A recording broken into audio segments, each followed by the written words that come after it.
दोस्तों, Aryan Khan drugs case में एक ऐसा खुलासा हुआ है कि खुद शाहरुख खान के पैरों के तले से जमीन खिसक जाएगी। आपको आर्यन के साथ दिख रहा ये शख्स तो याद ही होगा। जिस दिन आर्यन को ड्रग्स केस में एनसीबी ने पकड़ा था, ये शख्स उस रेड में बतौर गवाह बनकर एनसीबी के साथ पहुंचा था। इसका नाम किरण गोस्वामी है, जो खुद को एक प्राइवेट डिटेक्टिव बताता है, और ये शख्स पिछले कई दिनों से फरार है। जिस दिन रेड पड़ी उस दिन ये शख्स अपने साथ अपने बॉडीगार्ड प्रभाकर सेल को भी ले गया था। अब उसी प्रभाकर सेल ने एक हलफनामा पेश किया है और इसमें उसने किरण गोस्वामी, समीर वानखेड़े और शाहरुख की मैनेजर पूजा डडलानी को लेकर चौंकाने वाला खुलासा किया है। हलफनामे के मुताबिक रेड से एक दिन पहले 1 अक्टूबर के दिन क्या क्या हुआ और किस तरह से पूरी प्लानिंग की गई, इसका खुलासा प्रभाकर सेल ने किया है। प्रभाकर के मुताबिक 1 अक्टूबर की रात किरण गोस्वामी ने किसी सैम डिसूजा नाम के शख्स से फोन पर बात की थी।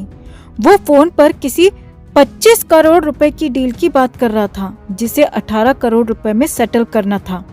फोन पर गोस्वामी कह रहा था कि इसमें से 8 करोड़ समीर वानखेड़े को देने हैं। प्रभाकर के मुताबिक फोन के कुछ देर बाद किरण गोस्वामी सैम और शाहरुख की मैनेजर पूजा ददलानी के साथ एक कार में बैठ गया और वहां तीनों ने कुछ देर बात की। 2 अक्टूबर को जब रेड मारी जाने वाली थी, तब एनसीबी ने एक कोरे पंचनामे पर साइन करा लिए। प्रभाकर के मुताबिक ये वही कोरा पंचनामा है जिसे बाद में आर्यन केस में इस्तेमाल किया गया है। इस बीच गोस्वामी और आर्यन का एक वीडियो भी सामने आया है, जिसमें वो आर्यन की किसी से फोन पर बात करा रहा है। ये पूरा मामला सामने आने के बाद अब वानखेड़े, पूजा ददलानी और गोस्वामी तीनों पर सवाल खड़े हो गए हैं। जैसा कि हमने आपको बताया कि केपी गोस्वामी उर्फ किरण गोस्वामी वही शख्स है जो खुद को प्राइवेट डिटेक्टिव बताता आया है और जो एनसीबी की हिरासत में आर्यन खान के साथ सेल्फी को लेकर चर्चा में आया था। बाद में जब उस गोस्वामी के बारे में पता चला कि उसके खिलाफ पहले से ही कई मुकदमे चल रहे हैं, तो वो गायब हो गया। उसके खिलाफ लुकआउट सर्कुलर जारी किया गया है। इस नए खुलासे से सवाल उठ रहा है कि क्या आर्यन खान को करोड़ों रुपए का सौदा कर फंसाया गया? क्या इसके पीछे एक बड़ी साजिश है? आखिर इस केस में एनसीबी के गवाह ने ही ऐसे आरोप क्यों लगाए हैं, जिससे इस पूरी कार्रवाई पर सवाल खड़े होते हैं। बता दें कि इस मामले में महाराष्ट्र सरकार के मंत्री और एनसीपी नेता नवाब मलिक लगातार एनसीबी के जोनल डायरेक्टर समीर वानखेड़े और बीजेपी पर हमलावर हैं।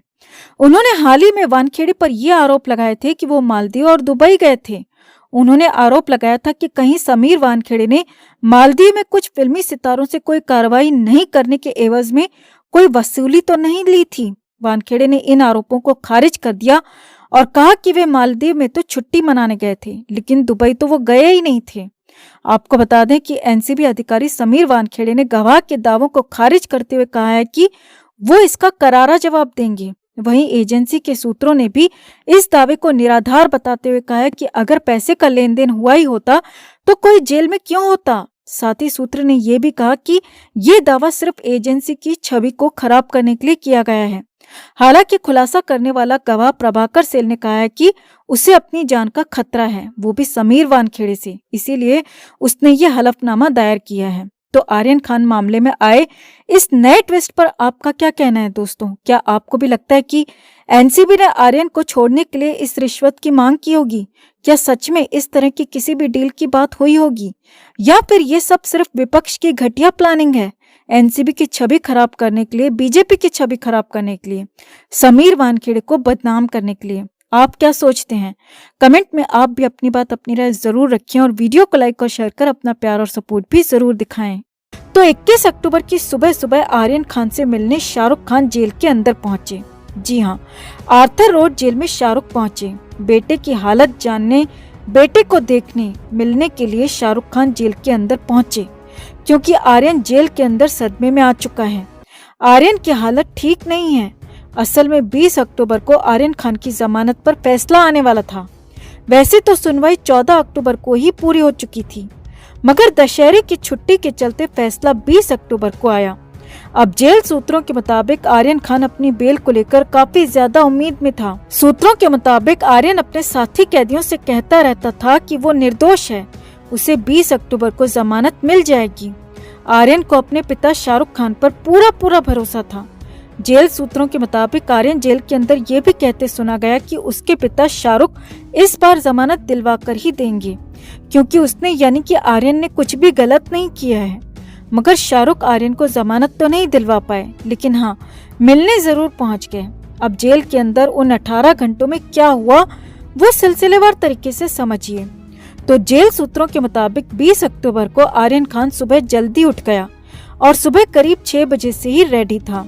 आर्यन को पूरा भरोसा था कि आज जमानत मिलने ही वाली है। अब जेल का प्रोटोकॉल है कि किसी भी कैदी की जमानत खारिज होती है या जमानत मिलती है तो उसे जेल अधिकारी की तरफ से बताया जाता है कि कोर्ट का फैसला क्या आया। अब आर्यन खान ने दिन भर जेल का खाना तो नहीं खाया, मगर बिस्किट के साथ चाय पी और पानी भी पिया और कैंटीन से मंगाकर कुछ खाया भी। अब जेल सूत्रों के मुताबिक सुबह से ही आर्यन खान अपने बैरक के बाहर खड़े कांस्टेबल बाबा से कई बार पूछता रहा। दिन भर आर्यन खान बेचैन रहा और वो इस तरह से तैयार था जैसे कि आज जेल में उसका आखिरी दिन है। अब शाम करीब 6 बजे के आसपास आर्यन खान को खबर दी गई। जी हाँ, शाम 6 बजे प्रोटोकॉल के तहत आर्यन की सेल में जेल के अधिकारी पहुंचे और बताया गया कि उसकी जमानत खारिज हो गई है। लोअर कोर्ट ने जमानत नहीं दी है। अब जैसे ये खबर मिली, जैसे ही आर्यन ने ये सुना तो आर्यन को बहुत बड़ा धक्का लगा। हालांकि उस अधिकारी ने आर्यन को कंसोल करने की कोशिश की, आर्यन को समझाने की कोशिश की, लेकिन आर्यन खान ने उसके बाद कोई बात नहीं सुनी। जी हाँ, जेल सूत्रों के मुताबिक आर्यन जेल के अंदर जाकर कोने में चुपचाप बैठ गया। जेल सूत्रों के मुताबिक 20 अक्टूबर की सुबह से ही आर्यन खान सबसे ज्यादा बेहतर दिख रहा था। उसे पूरी उम्मीद थी जमानत मिलने की, मगर शाम को 6 बजे बेल खारिज होने की खबर मिलते ही आर्यन खान सदमे में आ गया, अंधेरे कोने में बैठ गया। आगे देखिए, जेल सूत्रों के मुताबिक आर्यन खान वहां कोने में रोता भी रहा। हालांकि आर्यन के रोने की आवाज तो नहीं आई, लेकिन वो सुबक रहा था। बाकी कैदियों ने बताया कि आर्यन खान काफी देर तक रोता रहा, सुबकता रहा, परेशान होता रहा और रात को भी सभी कैदियों को खाना दिया गया। लेकिन जेल सूत्रों के मुताबिक आर्यन खान सुबह तो खाना खा रहा था, लेकिन शाम को आर्यन ने कुछ भी खाने से इनकार कर दिया और कह दिया कि उसे भूख नहीं है। और जब रात 9:30 बजे सभी कैदियों से सोने के लिए कहा गया, लाइट्स ऑफ कर दी गई, तो उसके बाद भी आर्यन खान कोने में बैठा रहा, अकेला चुपचाप बैठा रहा। अब देर रात करीब 12 बजे, जी हाँ, प्रोटोकॉल के तहत आर्यन को शाम 6 बजे इन्फॉर्मेशन दी गई थी और उसके अगले 6 घंटे आर्यन पर बेहद भारी पड़ रहे थे। आर्यन सदमे में था, उसने खाना भी नहीं खाया और जेल सूत्रों के मुताबिक रात करीब 12 बजे आर्यन खान फेंट हो गया। जी हाँ, आर्यन को देर रात 12 बजे के आसपास बेहोशी जैसी हालत हो गई। तुरंत ही बाकी कैदियों ने जेल के बाहर ड्यूटी दे रहे जेल कर्मी को बताया और तुरंत ही आनन फानन में आर्यन को निकाला गया, डॉक्टर को दिखाया गया। जी हाँ, जेल के अंदर डॉक्टर हमेशा मौजूद रहता है और उसी डॉक्टर को आर्यन खान को दिखाया गया। अब सूत्रों के मुताबिक डॉक्टर ने बताया है कि आर्यन खान को घबराहट और बेचैनी की दिक्कत हो गई थी, जिससे आर्यन का बीपी कम हो गया था और इसी वजह से आर्यन कुछ फेंट भी हो गया। हालांकि जेल सूत्रों के मुताबिक आर्यन की हालत अब ठीक है, लेकिन आर्यन के चेहरे पर भी कुछ सूजन नजर आ रही है।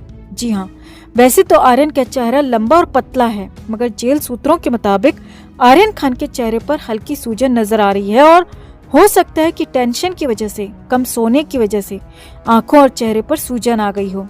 अब हालांकि सूत्रों के मुताबिक कुछ देर बाद इंजेक्शन लगाकर आर्यन खान को वापस सेल में लाया गया और बैरक में लाकर सोने के लिए कहा गया, मगर आर्यन की तो हालत खराब थी। कहाँ तो बेल मिलने की पूरी उम्मीद थी, बेल नहीं मिली तो सदमा, और ऊपर से आर्यन को जेल के अंदर कभी भी नींद आ ही नहीं है। अब यहाँ तो आर्यन खान पूरी तरह से हेल्पलेस, बेबस फील कर रहा था। उसकी नींद पूरी तरह से उड़ चुकी थी। अब उस कंडीशन में सुबह सुबह आर्यन खान के पिता शाहरुख खान भी उससे मिलने पहुंचे और शाहरुख खान ने मुलाकात की।